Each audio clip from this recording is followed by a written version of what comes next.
Sacramento, California, AP, with hundreds of thousands of Californians again in the dark amid high wildfire danger. Thursday, Democratic Gov. Gavin Newsom had a message, "I own this." Newsom again blasted California's utilities, most notably Pacific Gas and Electric, for failures to modernize electrical systems. He said shutting off power shouldn't have to be the alternative in a state that is the most technologically advanced. But he also personalized the crisis. "It's on me to make sure this doesn't happen again," he said at a Los Angeles news conference as a wildfire raged in Northern California's wine country. Hours later, 2 wildfires were burning in Los Angeles County, where temperatures soared into the 90s. And extreme winds were forecast through Friday. Newsom's pronouncement was either perilous or savvy for a first-year governor who many see as a future presidential candidate. Former Democratic Gov. Gray Davis was recalled in 2003 largely because of his handling of rolling blackouts that struck the state following deregulation of the energy sector and market manipulation by Enron and other companies. If Newsom fails to hold the state's unpopular investor-owned utilities accountable and stabilize power delivery, he will pay a price. If successful, he may reap tremendous political benefits. If things fall somewhere in between, voters may appreciate Newsom for not running from the issue, said Sheribovich Jeff, a political scientist at the University of Southern California.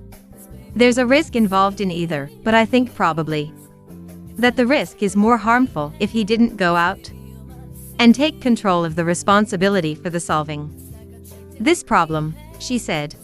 "The shutoffs are an effort to prevent downed power lines or other damage to equipment from sparking wildfires." PG&E is under immense pressure after investigators found its equipment started the deadliest wildfire in state history last year, which killed 85 people and nearly destroyed the town of Paradise. The utility filed for bankruptcy in January, just weeks after Newsom took office.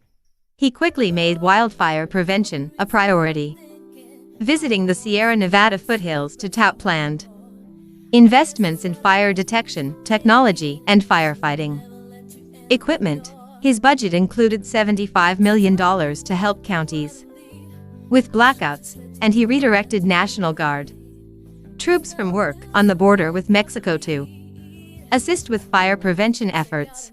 He also appointed a new head of the California Public Utilities Commission, the state's regulatory agency that has for years been criticized for lax regulation of the energy sector.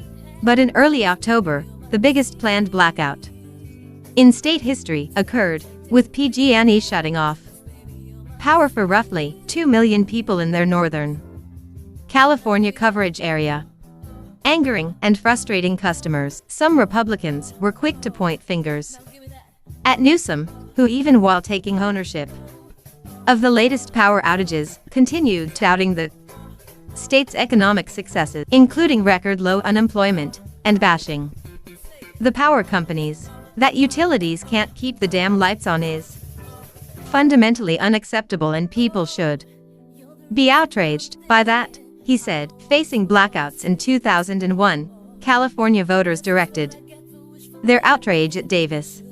He still won re-election in 2002, but anger grew.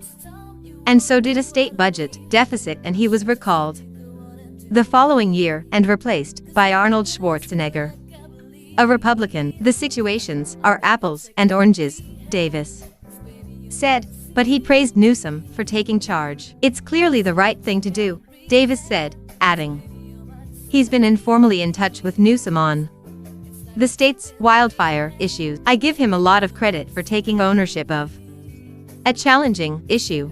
Larry Jurston, a professor emeritus of political science at San Jose State University, said the scenarios faced by Newsom and Davis were different, and so were their reactions. Davis tried to place blame for the troubles elsewhere.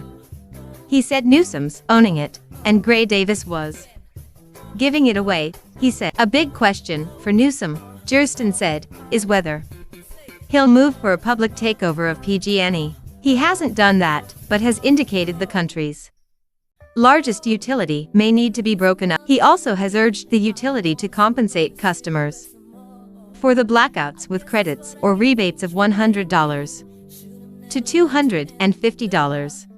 PG&E has said they do not reimburse for losses from power outages, but Newsom said Thursday the state's utility regulator is assessing costs and may have authority to force PG&E to do more. He then reminded voters that the buck stops with him. No one cares who's to blame, they want to know what the hell we're going to do, he said.